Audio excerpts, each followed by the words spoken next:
제가 질문하고 여러분 답하겠습니다. 79문. 제 10계명은 무엇입니까? 제 10계명은 내 이웃의 집을 탐내지 말지니라. 내 이웃의 아내나 그의 남종이나 그의 여종이나 그의 소나 그의 낙이나 물은 내 이웃의 소유를 탐내지 말지니라 하신 것입니다.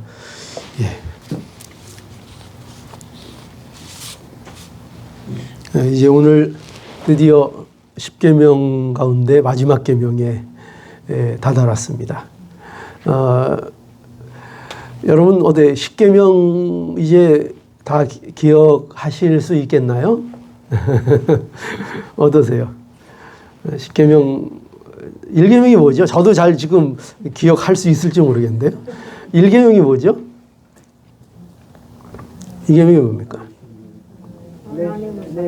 내 위에는 다른 신을 내 위에는 다른 신을 섬기지 마라. 다른 신을 섬기지 마라. 나 외에는 다른 신을 섬기지 마라 하는 거였죠. 2계명은 뭡니까?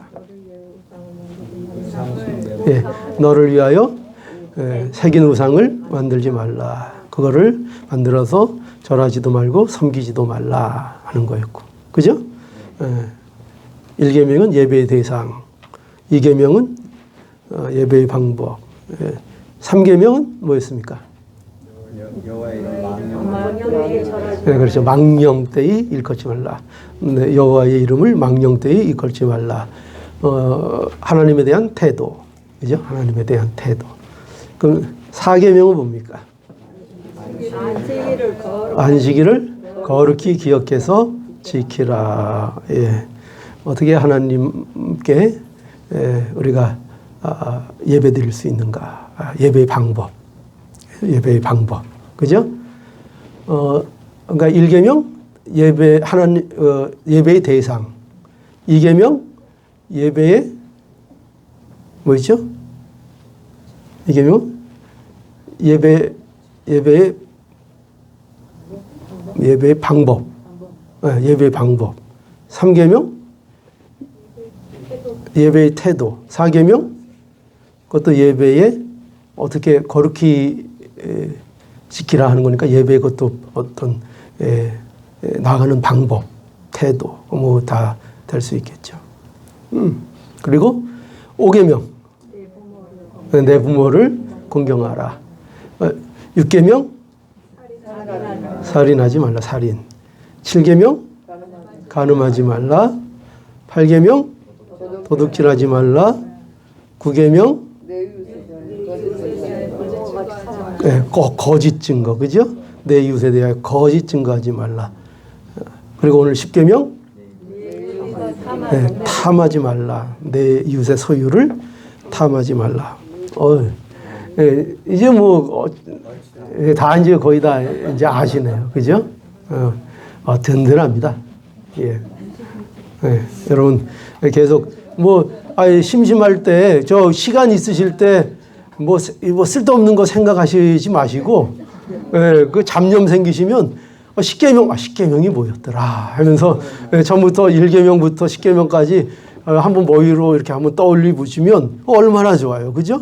그러면 잡념도 없어지고 얼마나 요새 잡념들을 잡생각들이 많이 듭니까, 그죠? 그러니까 그 다 말씀 안에서 자유한 겁니다. 그 말씀을 기억하고 자꾸 머릿속에 우리가 생각하면 그 순간에 우리가 어떻게 보면은 이 세상 죄 같은 것들로부터 완벽하게 자유한 어떻게 보면 그 순간을 말씀 속에서 우리가 또 누릴 수 있도록 하나님이 해 주십니다.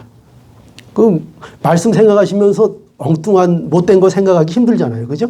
지금 1계명 막 생각하고 있는데 못된 거 또 그것도 들어오기 힘들잖아요. 그러니까 막 좋은 거 생각하면 나쁜 게 생각 안 되듯이 말씀을 계속 생각하고 10계명 생각하면 우리 잡념들이 다 없어질 겁니다. 군번 걸듯이 목에다 다 걸어줘야 돼. 그럴까요? 우리 그 인쇄 프린트를 해서 하나씩 다 이렇게 걸고 다닐까요?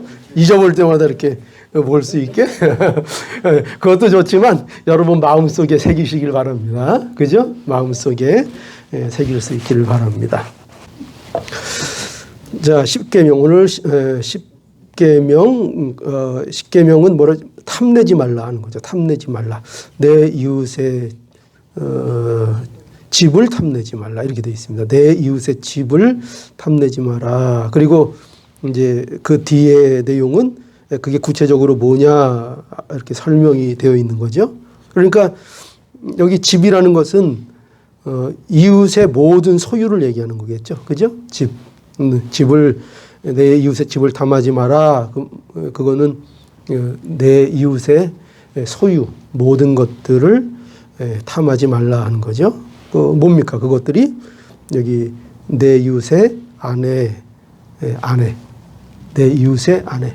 예전에는 그 아내도 그 시대가 그 소유 개념이었어요. 누구의 남자의 소유 개념이었던 그런 시대입니다. 그래서 이런 표현이 있는 거예요. 그 내 이웃의 아내, 또 그의 남종, 그의 여종, 당연하죠. 그때는 이제 종들이 있는 시대였으니까, 그죠? 종들도 다 소유죠. 소유의 권한. 남종, 그의 여종, 또 그의 소, 그의 나귀, 재산이죠. 그런 모든 것들을 내 이웃의 소유를, 그렇죠? 탐내지 말라 하는 겁니다. 그러니까 여기서 이제 핵심이 뭐냐면 탐심이죠. 탐심. 뭐죠? 탐심을 가지지 말라. 이웃에 대한 것에 대한 탐심. 탐심을 다른 말로 얘기하면 뭘까요? 탐심이 뭘까요? 탐욕. 그래, 탐욕이라는 말도 있고요. 탐욕. 탐이니까 뭔가를 이렇게 막, 우리가 벌써 여기에 그 뭔가 좀 안 좋은 느낌이 있잖아요. 탐관오리 이러잖아요. 그죠? 탐욕스럽다. 좋은 말이에요? 그냥, 그죠? 뭔가 좀 안 좋은 얘기죠. 탐욕스럽다. 안 좋은 것입니다. 그러니까, 욕망, 지나치고, 과격한 욕망, 탐욕스러운 거죠. 그죠? 그죠? 자기 것만 이렇게 먹고 정량만 먹으면 되는데 자기 걸로 팍 먹고 남의 것도 막 뺏어 먹고, 그죠? 자기 거는 먼저 손에 져놓고 남의 거 먼저 먹고 자기 거도 먹고 막 이렇게. 그렇게 우리 그런 사람 보고 뭐라 그래요? 욕심, 탐욕이. 그것도 일종의 어떤 탐욕 이런 것들이 있는 거죠. 탐심. 무언가 가지려고 하는 과도한 욕망, 탐심이죠. 탐심. 그래서 이 탐심에 빠지게 되면 뭐를 넘게 될까요? 탐심에 빠지게 되면 선을 넘게 되죠. 그죠? 탐심에 빠지게 되면. 뭐든지 하나님께서 우리에게 정하신 선이 있죠. 여기 넘어가면 안 된다. 그죠? 경계석이 있고, 예전에는 경계석, 네 땅, 내 땅, 경계, 그죠? 밭과 돈 사이의 경계, 땅의 경계석이 있는데, 그거 왜 있냐면은 넘어가지 말라. 그죠? 넘어가지 말라. 그 해안에도 해안선이 있죠. 해안선을 넘어서 파도가 막 도시로 밀려오면은 어떻게 돼요? 큰일 나죠. 그게 이제 쓰나미 일어나서 큰일 나는 거잖아요. 그러니까 어느 정도 해안선이 있는 것은 하나님이 선을 두신 거죠. 선을 두셔서 바다는 바다, 그죠? 육지는 육지라는 선이 있는 거죠. 선을 넘었으면 과격한 일이 생기는 거죠. 그죠? 선을 넘었으면. 그러니까 탐심이 뭐냐, 탐욕이 뭐냐 하면 바로 이 선을 넘어서는 겁니다. 사람이 뭐 갖고 싶은 마음이 있을 수 있어요. 그죠? 마음에 소유욕, 저 갖고 싶다. 마음 있을 수 있어요, 없어요? 있죠. 그거 없으면 죽은 거죠. 그죠? 있죠. 왜 그게 없겠어요? 그런데 탐심이 뭐냐, 탐욕은 뭐냐면 선을 넘는 거죠. 자기가, 이거는, 우리가 선을 알잖아요. 이거, 저거 너무 갖고 싶은데? 금덩이네? 이거 금덩이네? 너무 갖고 싶은데? 그렇지만, 저거 내 거 아니네? 참, 침 꾹꾹 넘어가지만, 손 대면 안 되겠네? 그죠? 선을 지켜야 되겠네? 이러잖아요. 그러나, 탐심이 마음에 들어와서 나를 주장하기 시작하면, 어떻게 돼요? 나도 모르게 이 선을 넘어서 이거를 가져오게 되죠. 훔치게 되죠. 그래서 탐심에 빠지게 되면 뭐를 넘어요? 선을 넘게 돼요. 선을 넘게 되고 하나님이 정하신 선을 넘어서 이웃에게 손해를 주더라도 내가 갖고 싶은 거 가져야 되는 상황이 되는 거죠. 손해를 주더라도. 그렇죠. 불륜도 그렇잖아요. 불륜도 그렇잖아요. 남의 남편에 대한 뭐예요? 과도한 선을 넘는 과도한 사랑. 그죠? 그게 넘어가면 어떻게 되는 거예요? 그러면은 그거를 취하고 싶은 욕망이 생겨서 뭐 남의 가정은 어떻게 되든 그런 거는 이제 안중에 없게 되죠.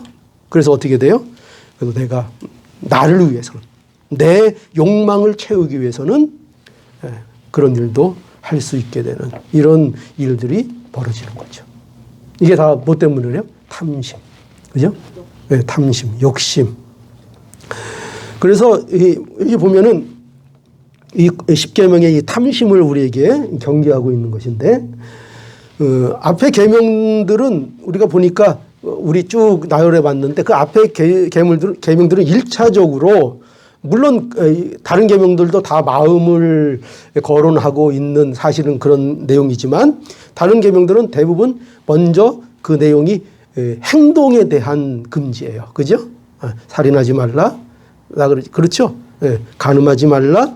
다 물론 더 깊이 들어가면 그게 이제 우리의 마음의 상태까지도 경계하는 것이지만 딱 보면 1차적으로는 뭐야? 행동. 간음하지 말라. 행동. 그죠? 간음, 살인하지 마. 도적질 하지 마. 거짓 증거 하지 마라. 이렇게 되어 있죠. 그런데 이 마지막 계명은 보니까 그게 처음부터 뭘 다루고 있는가 하면은 마음의 상태를 이 십계명은 다루고 있습니다. 그래서 마지막 계명이 뭐예요? 탐심. 마음이죠. 마음의 상태에 대하여 말하고 있죠. 그래서 이 마지막 계명에 이처럼 마음의 욕망에 대해서 말하는 것은 굉장히 의미심장하죠. 모든 계명을 쫙 여기 말씀해 주시고 마지막 계명에 마음의 탐심을 경계하라. 이렇게 탐심에 대해서 마음의 욕망에 대해서 말씀하고 있는 거죠. 왜 그럴까요? 왜 그렇죠? 우리가 아는 대로 계속 살펴봤지만 모든 범죄가 모든 결과적으로 앞에 거론된 모든 이 뭐 살인이니 간음이니 도적질이니 거짓 증거니 이런 모든 것들이 근본을 타고 들어가면 결국 그게 어디에서 나온다? 결국 그렇죠. 우리 인간의 욕심, 탐심에서부터 모든 범죄가 나온다는 것을 우리가 알 수 있습니다. 그래서 마지막에 탐심을 경계하라. 탐심에서 결국 모두 나와요. 살인도 보면은 그 근본에 가면은 그 근본에 뭐가 있어요? 그가 갖고 있는 무엇에 대한 탐심이 있는 거예요. 그죠? 예를 들어서 뭐 질투에서 사랑, 치정 싸움으로 해서 결국은 그 남자가 여자를 죽이든지 여자가 남자를 죽였다. 결국 거기도 파고 들어가면 그 근본에 뭐가 있어요? 탐심, 서로에 대한 소유욕. 그렇죠? 잘못된 과도한 선을 넘은 소유욕. 이런 것이 거기 바탕이 돼서 결국은 불화와 싸움과 시기가 일어나고 결국은 살인까지 하게 되는 이런 순서가 나오게 되는 거죠. 도적질도 뭐예요? 도적질은 더 이해하기 쉽죠? 도적질 근본에 뭐가 있어요? 그 마음에 탐심에서부터 도적질이 시작이 되는 거죠. 그러니까 왜 도적질이 있는가? 왜 사람들이 도적질을 할까? 이해가 안 가. 왜 도적질을 할까? 왜 해요? 왜 잘못된 게 아니죠. 어떻게 보면 자연스러운 거죠. 왜요? 사람의 마음 안에는 이미 뭐가 있어요? 탐심이 있죠. 그 탐심이 어떤 사람은 선을 넘어서 나와버렸죠. 그래서 도적질을 하는 거죠. 그죠? 그러니까 뭐로부터 시작된 거예요? 탐심으로부터. 그러니까 어떻게 보면 모든 인간들은 그 죄의 근본적인 싹을 갖고 있어요, 안 갖고 있어요? 다 가지고 있죠. 다 가지고 있죠. 그래서 사람은 세상에 딱 두 분류만 있대요. 뭐냐? 들킨 죄인, 안 들킨 죄인. 네. 다 똑같은 죄인인데 그러니까 어디 가서 깨끗하다고 큰 소리 치면 안 돼요. 하나님 보시기에는 들킨 죄인, 안 들킨 죄인이에요. 그죠? 그리고 우리는 그것을 아는 거죠. 다행스럽게. 우리는 그걸 아는 거죠. 인간이 어떤 존재라는 것을 말씀을 통해서 알고 그래서 우리가 항상 그 문제를 가지고 하나님 앞에 나아가고 하나님을 의지하고 할 수 있는 존재가 되었다는 거죠. 그게 우리 믿는 자들의 복됨이에요. 우리는 결코 내가 예수 믿어서 하나님 앞에 완벽해야 되는구나 이런 강박관념에서 벗어나야 돼요. 하나님 나는 이렇게 완벽하지 못한데 어떻게 해요? 물론 그 아름다운 마음인데요. 하나님 다 아세요. 우리 왕복하지 않고 얼마나 부족한지 누구보다도 하나님이 잘 아세요. 자, 그래서 우리가 이 탐심에서 간음도 나오고, 그죠? 탐심에서 간음도 나온다. 도적들도 나오고, 탐심에서 간음도 나온다. 그래서 눈을 딱, 여인을 보고 음욕을 품는 자마다 마음에 이미 간음했다. 그래서 뭘 빼라 그래요? 차라리 눈을 빼라. 그죠? 성경이 그렇게 얘기하고 있어요. 차라리 눈을 빼라. 왜냐? 네 마음에 탐심이 나올 수 있으니까 애초에 어떻게 하라는 얘기예요. 애초에 눈을 빼서 마음에 탐심이 나오지 않게 하라. 이게 얼마나 죄가 무서운가. 탐심이 간음에서 나옵니다.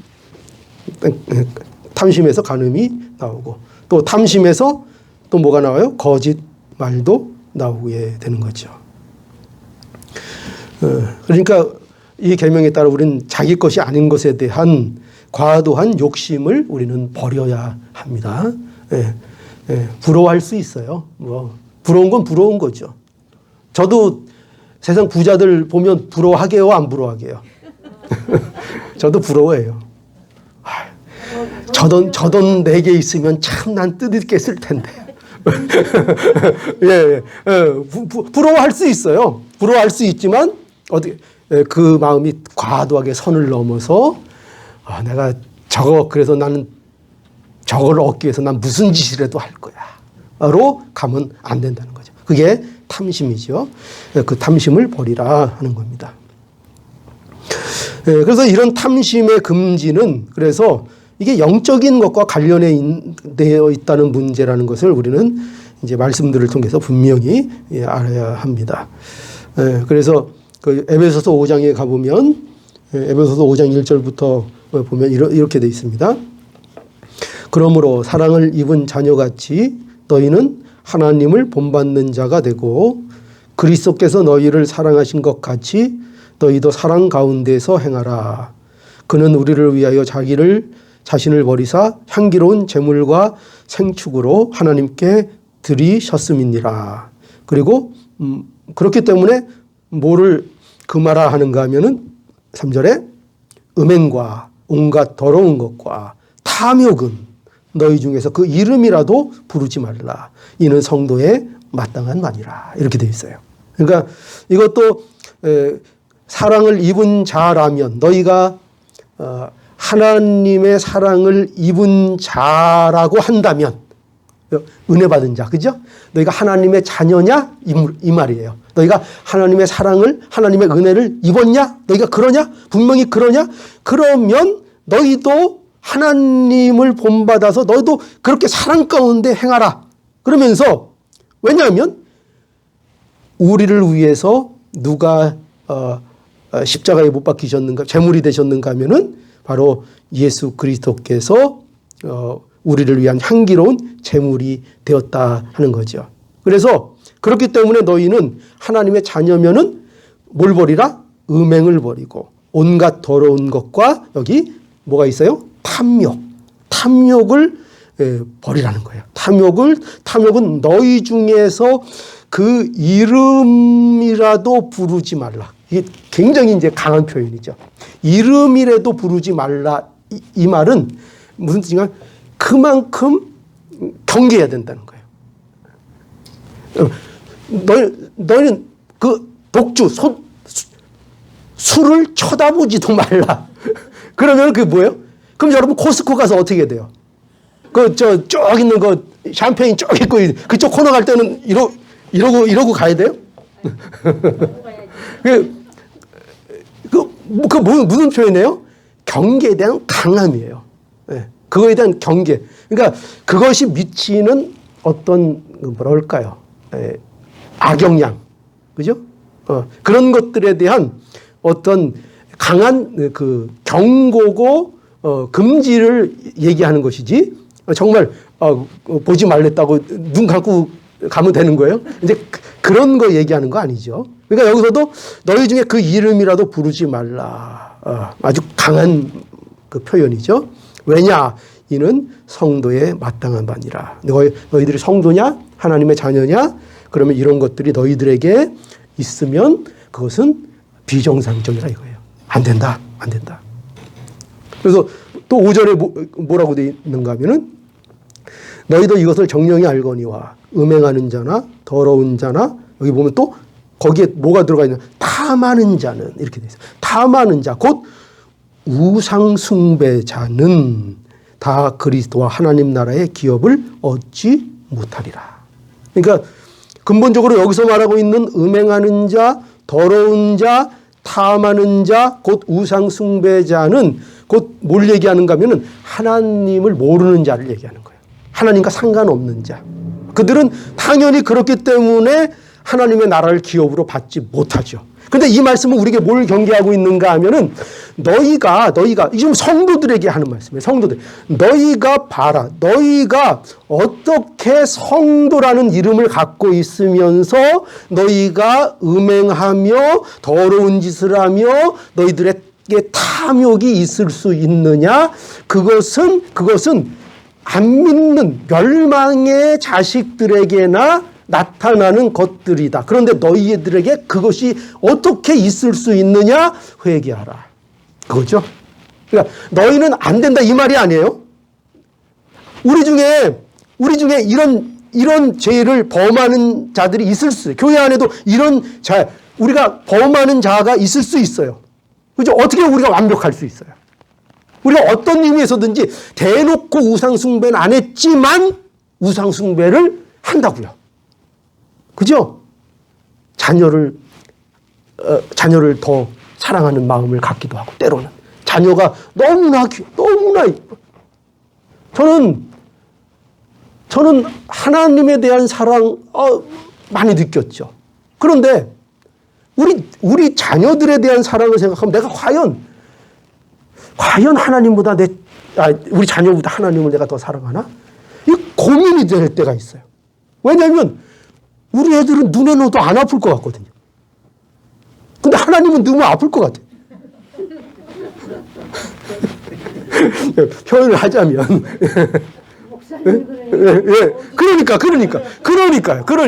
그러니까 우리가 그렇게 따지면 우리는 다 하나님의 나라를 기업으로 얻을 수 있어요, 없어요? 저부터 없죠. 저부터 우상숭배자인걸요. 이게 뭐예요? 그러니 너희는 안 된다. 너희는 망한다. 너희는 소망이 없다. 이 말이 아니고 지금 그런 너희를 알고 하나님께서 끝까지 어떻게 하는 거예요? 하나님께서 우리를 찾아오셔서 음행하면 안 된다. 더러운 짓 하면 안 된다. 탐하는 자가 되면 안 된다. 끊임없이 우리에게 간섭해 주신다 이거예요. 끊임없이. 그래서 회개하게 하시고 마침내 하나님이 약속하신 하나님의 기업을 받는 자로 하나님께서 끝까지 인도하셔서 끌고 가신다 이거예요. 여러분 우리의 복이 뭔지 아세요? 이래서 우리가 살만한 거예요. 그래서 우리에게 소망이 있는 거예요. 우리가 부족한 거 다 알아요. 그런데 문제는 뭐냐면 우리가 부족해도 하나님이 우리를 이끄신다는 믿음을 갖고 있는 거예요. 우리는. 내가 부족하지만 연약하지만 나 보면은 천국 못 갈 것 같지만 하나님이 하나님의 사랑으로 나를 어떻게 해서든지 이끌어 가시고 만들어 가시고 끌고 가신다. 그걸 믿는 거예요, 우리는 하나님이 잡으면 자꾸 팔을 이렇게 쳐내요. 근데 하나님께서 우리를 잡는다 이거죠. 하나님께서 그 능력으로 우리를 끊임없이 인도하시는 거예요. 그래서 성도의 삶에 있어서 삶은 끊임없이 하나님의 간섭과 하나님의 인도 속에 나아가는 것이 성도의 삶이 되는 것입니다. 그래서 이 탐심은 하나님을 모르는 자들의 특성인데 이거를 우리가 가지면 안 된다. 이것을 우리에게 경고하시고 날마다 가르쳐 주시는 거죠. 그래서 골로새서 3장 5절에 가보면은 이 탐심에 대해서 더 명확하게 뭐라고 하고 있는가 하면은 이렇게 돼 있어요. 골로새서 3장 5절 보니까 그러므로 땅에 있는 지체를 죽이라 그렇게 돼 있고 곧 음란과 부정과 사욕과 악한 정욕과 탐심이니 그러면서 탐심은 우상 숭배니라 이렇게 돼 있어요. 뭐가 우상 숭배라고요? 탐심이 우상 숭배라는 거예요. 여러분 우상 숭배가 뭐예요? 하나님보다 더 사랑하는 거 우상이고 그런 것이 우상 숭배입니다. 근데 더 다른 또 표현으로 얘기하면 우상 숭배는 내가 필요한 것을 얻기 위해 신을 만들고 신을 섬기는 거예요. 이 개념도 잘 알고 계세요? 우상 숭배가 뭐냐? 우상 숭배 꼭 절에 가서 동상 앞에 뭐 기도하고 이런 것만 우상 숭배가 아니라 우상 숭배는 그게 무엇이 되었든지 간에 내가 필요한 것을 그러니까 그 중점이 뭐예요? 초점이 누구에게 있어요? 자기. 내가 필요한 것을 얻기 위하여 신을 만들어내고 그 신을 섬기는 거예요. 이게 우상 숭배예요. 다 우상 숭배 그건. 아무리 아름답잖아요. 막 금으로 바짝바짝 막 해놨어요. 그리고 가니까 얼마나 또 잘 해놨는지 막 경건해. 가니까 저절로 막 무릎이 꿇혀. 어이구 분위기가 막 압도당해. 그래도 그게 우상 숭배예요. 우상 숭배. 이런 것들을 정확히 아셔야 돼요. 막 가서 어떤 분들은 그런 분들이 있어요. 분위기에 압도당해서 아무것도 아닌데 가서 막 분위기 뭐 굉장한 거 막 궁작궁작하고 막 사람들이 날뛰고 막 그러면은 분위기에 압도돼가지고 그게 그 앞에서는 뻔한 거짓말이 행해지고 거짓 일들이 행해지는데도 분위기가 압도당하면 거기 가서 전부 다 막 뭐 무릎을 꿇고 울고 난리가 나는 거예요. 하나님 찾고. 여러분 우상숭배예요. 우상숭배에 빠져. 우상숭배가 뭐라고요? 내가 필요한 것을 얻기 위해 신을 만들고 그것을 섬기는 게 우상숭배예요. 그러니까 우상은 결국 핵심이 뭐냐? 내 욕심을 채우기 위한 신인 겁니다. 신을 섬기는 거예요. 결국 우상숭배는 그것이 아무리 아름답고 고상하게 포장됐다 해도 결국 자기 욕심을 채우기 위한 일밖에는 안 되는 거예요. 하나님 섬기는 거 아니에요. 자기예요. 목표가 자기예요. 그러니까 탐심이 마찬가지죠. 우상숭배가 그렇다는 거예요. 그러니까 탐심도 마찬가지예요. 왜 탐심을 우상숭배라고 하는가? 탐심은 자기를 위한 욕심이죠. 자기를 위한 과도한 욕심. 그러니까 자신의 욕심을 위해서는 하나님도 자신을 위한 수단으로 만들어내는 것이 탐심이에요. 그렇죠? 선을 넘어버리는 거죠. 하나님도 뭐로 만든다고요? 여러분들이 이것에 대한 심각함을 아셔야 돼요. 정말 기독교 신앙을 바로 이해하고 바로 믿으려면은 제가 말씀드리는 이 말씀을 제대로 이해해야 돼요. 뭐냐? 하나님은요, 우리의 수단이나 방법이 아니에요. 하나님은 결코 우리가 우리의 소원을 이루는 수단과 방법이 아니라는 것을 우리는 알아야 돼요. 우리는 어떤 하나님을 원한다고요? 내가 갖고 놀 하나님. 표현이 여러분 너무 경망스럽습니까? 그런데 그걸 원한다니까요. 포장은 아름답게 하지만, 포장은 경건하게 하지만 내가 갖고 놀 수 있는 하나님을 원한다니까요. 전부 다 인간은. 그래서 그것이 디즈니에서 아주 만화로 나왔잖아요. 영화로. 램프의 요정, 알라딘, 지니. 램프를 문지르면 누가 나와요 거기서? 지니요. 지니가 누구예요? 마귀. 지니는 그 램프의 요정인데, 예, 거기 그 사람 문질러서 나오면 그 문질러 사람의 소원을 3가지를 들어줘요. 무슨 소원이 됐든지 간에. 우리는 다 누굴 갖고 싶어요? 지니를 갖고 싶죠. 그래서 우리는 하나님도 뭐를 원해요? 램프의 진이가 되기를 원해요. 그게 인간들이 가진 탐심이에요. 그러니까 인간의 탐심을 보세요. 선을 넘죠. 하나님도 어떻게 해요? 하나님도 내 수단으로 만들고 싶다는 거예요. 내 수단. 이거예요. 뭐 거창한 게 아니에요. 근데 저기 가고 싶어. 뭐로 가지? 하나님, 택시 대절. 여기로 오세요. 택시 대절. 자, 저까지 데려다 주세요. 내가 뭔가를 얻고 싶은 수단과 방법으로 하나님을 만들어 버리는 거예요. 그거 신앙생활 아니에요? 그걸 신앙생활이라고 착각하는 분들이 굉장히 많아요. 하나님을 이용해서 내 소원 성취하는 거, 그걸 신앙생활이라고 생각하는 분들이 굉장히 많아요. 아니, 신앙생활은 그거 아니에요. 신앙생활은 하나님이 누군지를 모르고 우리가 어떤 처지에 있었는지를 모르는 자들이 하나님을 알게 되고 하나님의 뜻을 찾아나가는 여정이에요. 하나님의 뜻이 무엇인지, 우리에게 주신 진정한 복이 무엇인지 그것을 찾아나가는 여정, 이것이 우리의 신앙생활이에요. 얼마나 아름다워요. 얼마나 아름다워요. 그래서 그 신앙생활을 바로 하고 있는 사람들이 그렇게 쉽게 시험에 빠질까요? 아니요. 목적 자체가 들리니까요. 시험에 잘 안 빠져요. 왜냐하면 기독교 신앙이 뭔지를 제대로 이해하고 있으니까요. 어떤 사람들이 시험에 빠지죠? 이거 아닌데? 이런 사람들. 그죠? 이거 아닌데? 아이고, 난 예수 믿어가지고, 나 이거 목적에서 왔는데, 이게 아니네? 그러면 어떻게 되는 거예요? 얼마든지 떠날 수 있죠. 왜요? 왜냐하면 애초에 예수님이 목적이 아니니까. 애초에 하나님이 목적이 아니니까. 뭐가 목적이었어요? 내 소원이 목적이었잖아요. 근데, 그거 알고 보니까 내가 내 소원을 이루는 진의가 아니네, 하나님이? 그러니까 어떻게 돼요? 이거 아니다. 기독교는 이건 아니네. 저 절로 가야 되겠다. 그렇게 되는 거예요. 얼마든지 목표가 그게 아니기 때문에 포기할 수 있죠. 그러나 물론 그렇게 쉬운 경로를 통해서 예배당에 또 교회로 전도받을 수 있어요. 그러나 하나님의 은혜가 있는 자들은 어떻게 돼요? 이제 알아가게 되죠. 그리고 그 알아가는 것에 대해서 말할 수 없는 기쁨을 갖게 되죠.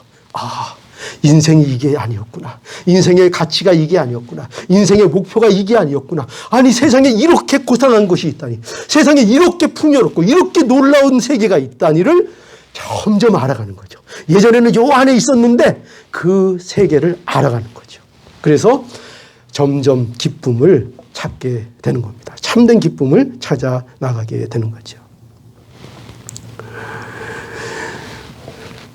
그래서 우리가 여러분, 이 탐심으로는 뭘 알아야 되냐? 탐심으로는 우리가 만족을 누릴 수 없다는 것도 우리가 알아야 하겠습니다.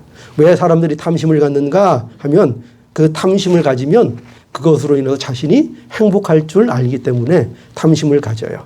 그러나 탐심을 갖고 그 탐심이 실현되고 남의 것을 탐하고 그렇게 나아가면 행복할 수 있을 것 같지만 결코 행복할 수 없죠. 누가복음 12장 15절. 저희에게 이르시되 삼가 모든 탐심을 물리치라. 사람의 생명이 그 소유에 넉넉한 데 있지 아니하니라. 사람의 생명이 어디에 있지 않다고요? 그 소유의 넉넉함에 있지 아니하니라. 갈라디아서 5장 24절. 그리스도 예수의 사람은 육체와 함께 그 정과 욕심을 십자가에 못 박았느니라. 이렇게 말씀하고 있죠. 자, 그래서 이 십계명이 명하는 것과 금하는 것이 무엇이냐? 이제 그거 우리 한번 점검해 봅시다. 그 주보를 한번 보세요. 자, 제가 이제 십계명에서 명하는 것과 금하는 것, 제가 질문할 때에 거기 있는 대로 대답해 보시기 바랍니다. 자, 제 십계명에서 명하는 것은 무엇입니까? 제 십계명이 명하는 것은 우리 자신의 처지에 완전히 만족할 것과 우리 이웃과 그의 모든 소유에 대하여 바르고 자애로운 마음씨를 가지라는 것입니다. 예, 좋죠? 예, 그리고 자, 또 제 십계명에서 금하는 것은 무엇입니까? 제10계명이 금하는 것은 우리 자신의 처지에 대한 온갖 불만과 이웃의 잘됨을 시기하거나 원통이 여기는 것과 이웃의 것에 대한 부당한 행동과 감정입니다. 어때요? 아주 잘 정리가 돼 있죠? 예. 그래서 우리가 이 10계명이 우리에게 명하는 것, 금하는 것, 그게 뭐냐면 한마디로 우리가 요약할 수 있는 중요한 핵심이 뭐냐면 만족하라 하는 거예요. 너희가 가진 것으로 인하여 만족하라. 그리고 이웃의 그 모든 소유에 대해서 바르고 자애로운 마음을 너희가 가져라. 시기하지 말고 그들이 부자가 되었다. 그들의 소유를 가지고 시기하지 말아라. 너희의 자신들에 대해서 불만하지 말아라. 이웃의 잘됨을 시기하지 말아라. 그걸 원통이 여기지 말며 그것들에 대한 부당한 행동과 부당한 감정 갖지 마라. 만족하라 그러지 마. 그죠? 만족하라. 여러분 탐심을 어떻게 이길 수 있어요? 우리가 먼저 우리 마음속에 뭐가 있어야 돼요? 만족해야 되죠. 만족. 그렇죠. 만족. 자, 그래서 이 말씀 한번 보죠. 빌립보서 4장 11절로 13절. 바울의 고백입니다. 내가 궁핍함으로 말하는 것이 아니라 어떠한 형편에든지 내가 뭘 배웠어요? 자족함을 배웠노라. 내가 비천에 처할 줄도 알고 풍부에 처할 줄도 알아. 모든 일에 배고픔과 풍부와 궁핍에도 뭘 배웠다고요? 일체의 비결을 배웠노라. 그러면서 13절에 우리가 좋아하시는 말씀이 있죠? 내게 능력 주시는 자 안에서 내가 모든 것을 할 수 있느니라. 그러니까 이 말씀이 무슨 말씀이에요? 여러분 제가 늘 말씀드리지만 13절 이 말씀만 떡 떼어서 갖고 있으면 안 된다 그랬죠.